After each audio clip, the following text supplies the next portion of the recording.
کیونکہ ہمیں یہ حدیث مکمل نہیں پہنچی یا ایک فرد واحد سے پہنچی، تو لہٰذا یہ معلول ہے، جمہور کے مقابلے میں، جمہور روات کے مقابلے میں سنگل بندے سے پہنچی ہے، تو یہ قابل قبول نہیں ہے، لہٰذا وہ اس حدیث کو معلول قرار دیتے ہیں اور اس پر عمل نہیں کرتے۔ تو یہ متقدمین کا منہج ہے، جبکہ متاخرین جو ہیں وہ صرف ظاہری سند کو دیکھ کے آگے شذوذ اور علت پر اتنی بات نہیں کرتے، اور علامہ ابن حزم تو بالکل نہیں مانتے تھے۔ تو یہ چیز ہمیں سمجھنی ہے کہ متقدمین کے منہج پہ ہم نے چلنا ہے، نہ کہ متاخرین اور معاصرین، کیونکہ ان سے اس معاملے میں غلطی ہوئی، اور علم علل کا جو علم ہے، علم رجال میں یہ اس کے پارٹ اور شاخ ہے جس کے اوپر بالکل بھی انڈیا پاکستان میں زیادہ کام نہیں ہوا ہے، اور عرب دنیا میں بھی اتنا نہیں ہوا ہے، کیونکہ نہ اس کی کتابوں کا اتنا مطالعہ ہے۔ اب تو خیر عرب دنیا میں کافی ہونے لگا ہے، لیکن سب کانٹیننٹ میں نہیں۔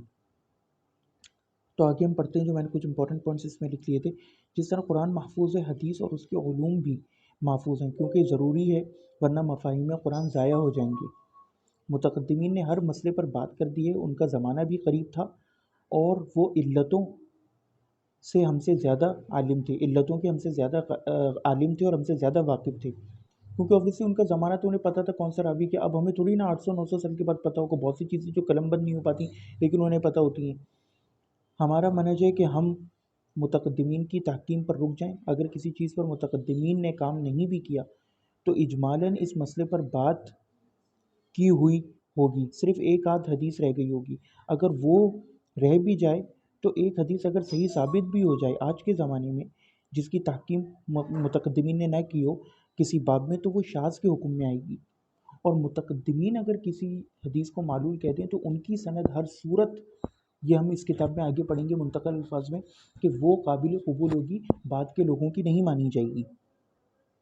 اس طرح صحابہ و تابعین کے آثار ابن ابی شیبہ میں اتنی مختصر اور عالی اسناد سے ثابت ہیں، عالی سند ہم آگے پڑھیں گے جس میں راوی کم سے کم ہو، کہ کسی نفس مسئلہ میں مرفوع ثابت نہ بھی ہو، اور صحابہ کا سنہری سند سے، جیسے کہ مالک النافع کی سند سے تیمم کا مسئلہ، 3 دن قربانی کا مسئلہ، یہ موطا امام مالک میں ثابت ہے،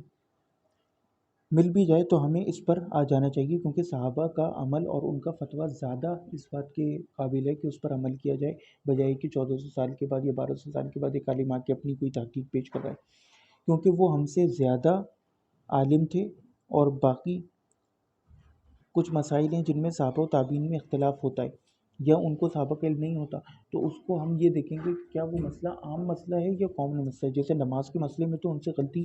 ہونا ناممکن ہے، ہم یہ کہہ نہیں سکتے نا کہ 5 ٹائم ایک کام ہوا اور اس کا ہی انہیں علم نہ ہو۔ ہاں یہ ہو سکتا ہے جیسے اولے کھانے والا مسئلہ روزے کی حالت میں بھی کسی صحابی سے مس ہو گیا، متع کا مسئلہ مس ہو گیا، یا کوئی روزے کا یا زکوٰۃ کا مسئلہ مس ہو گیا، لیکن نماز اور عقائد جیسی چیزوں کے بارے میں ہم یہ نہیں سوچ سکتے، مگر وہ مسئلہ جو صلاۃ سے متعلق ہے، یعنی کہ نماز سے، بس ادھر رکھ دو، ہاں کافی شکریہ، جیسے ابن زبیر کا ارسال یدین ہے نماز میں، اب وہ سندن صحیح ہے، وہ ہمیں ماننا پڑے گا، گو کہ ہم چلیں اس کی تھوڑی تعویل کرتے ہیں کہ کبھی مجبوری میں ہاتھ بندھنے، کیونکہ رسول اللہ نے بھی بچے کو حدیث میں آتے ہیں بخاری مسلم میں کہ نماز میں ہاتھ لے کے پڑھا، اسی طرح موطا امام مالک میں آتے ہیں کہ تراویح میں لوگ جو ہیں وہ حضرت عمر کے زمانے میں لاٹھیاں لے کر نماز پڑھتے تھے، تو نماز میں ہاتھ کھولنا کوئی اتنی بڑی مسئلے کی بات نہیں ہے، اور باندھنا لازمی نہیں ہے۔ تو ابن زبیر بھی کوئی بیماری یا کسی چیز کے متعلق، تو ہم بس آگے سے فتویٰ دے دیں گے بھائی نماز فاسد نہیں ہوگی، ختم ہو گئی بات، کیوں بات کو زیادہ بڑھائیں، یا زبردستی حضرت ابن زبیر کے عمل کی جو ہے وہ ایک ایسی باطل تعویل کریں کہ اس پہ لوگ بعد میں ہنسیں۔ تو وہ روزانہ کے معصوم سے اسی طرح